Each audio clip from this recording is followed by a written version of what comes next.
والله ما رفعت يد إلا وقد أعطيت، لكن تعطى بحكمة الله. وأنا أعرف أن الذي وفق للدعاء فقد وفق للخير العظيم، وأن الدعاء عبادة، وأن الله عز وجل يحب من عباده الذين يطرقون أبوابه دائما.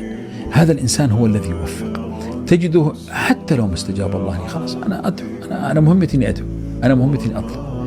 يا ليتنا نفهم ما بين الدعاء لإجابة الدعاء والدعاء لقضاء الحاجة فقط. لا تتعامل مع الله تعامل مصلحة، عطني وأعطيك.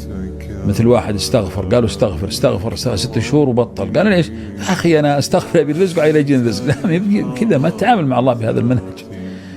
الله عز وجل يعلم اللي ينفعك واللي ما يضر، فلذلك أنت ادعو بس، اطلب الله بس وواصل. أنت بتوقف، لا توقف.